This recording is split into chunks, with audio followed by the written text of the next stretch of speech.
Hello বন্ধুরা, আমি মৈনাক চলে এলাম নতুন একটা ভিডিওতে।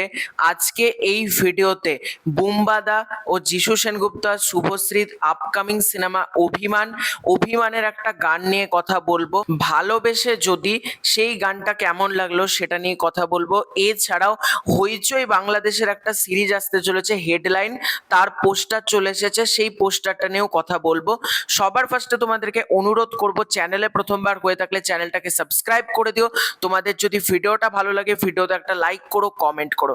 প্রথমেই যদি আসি বুম্বাদাস সিনেমা অভিমানের ভালোবেসে যদি গানটাকে নিয়ে, ভালোবেসে যদি গানটা গেয়েছে আরমান রশিদ খান এবং ইন্দ্রদীপ দাশগুপ্ত সুরে এবং শ্রীজাতর কথায় আমরা গানটা পাচ্ছি। গানটা কেমন লাগলো?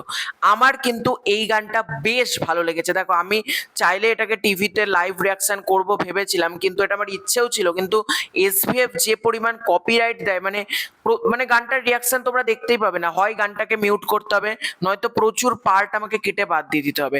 সুতরাং আমার মনে হলো রিভিউ করাটাই বেস্ট, কারণ এসভিএফ প্রচন্ড পরিমাণে কপিরাইট দেয়, সেই জন্য আমি আর রিয়াকশন করতে পারছি না। আমার ইচ্ছেই ছিল এই গানটার রিয়াকশন করব, এবং এই গানটা এতটা সুন্দর হয়েছে এবং যেরকম ভিজুয়াল গানটার আমরা দেখতে পাচ্ছি সেটা কিন্তু বেশ ভালো। মানে গানটার মধ্যে যে ভিজুয়ালাইজেশন দেখানো হচ্ছে, বুম্বাদার অনেকগুলো স্টেজ দেখানো হচ্ছে, যখন বুম্বাদা অনেকটা বয়স হয়ে গিয়েছে, তখন যখন বুম্বাদা ইয়ং, আমরা সাইডে কাঞ্চন মল্লিককে দেখতে পাচ্ছি, বুম্বাদা কিছু মানে কাগজে যে গানগুলো সেগুলো পড়ছে, মানে কাইন্ড অফ আর রকস্টার টাইপের, এভাবে মুখে সিগারেটটা ধরে রয়েছে। বা আমরা মিডল স্টেজে দেখতে পাচ্ছি বুম্বাদা আবার স্টেজ কাঁপিয়ে গানটা করছে। এই যে একটা মিউজিক্যাল ছবি কিন্তু আমি রকস্টার যখন শাকিব খানের আসে তখন আমি বলেছিলাম যে আমাদের টলিউডে কেন মিউজিক্যাল ছবি হয় না। তো কোথাও গিয়ে ইন্দ্রদীপ দাশগুপ্ত সেই আশাটা পূরণ করেছেন। বুম্বাদা, আমি খুব খুশি হয়েছি যে এরকম একটা মিউজিক্যাল ছবি তিনি করছেন, এবং গানটা কিন্তু খুব খুব ভালো হয়েছে। তোমাদেরকে যারা বলবো এখনো শোনোনি, এসভিএফ মিউজিকের চ্যানেল থেকে গানটা অবশ্যই কিন্তু একবার শুনে এসো, তোমাদের কিন্তু গানটা বেশ ভালো লাগবে। আমার কিন্তু মানে এখনো পর্যন্ত আমি আরো 10-12 বার গানটা শুনবো, আমার এতটা ভালো লেগেছে। আমি 4-5 বার গানটা অলরেডি শুনেছি, এখনো অনেকবার গানটা শুনবো, এবং এই গানটা কিন্তু আমার টাইম লাইনে বলো বা আমার প্লে লিস্টে কিন্তু থাকবে সব সময়। এবার যদি আসি হইচই বাংলাদেশের সিরিজ হেডলাইন, যার পরিচালক হচ্ছে সালেক সোভান অনিম, কেমন লাগলো তার পোস্টারটাকে নিয়ে যদি কথা বলি।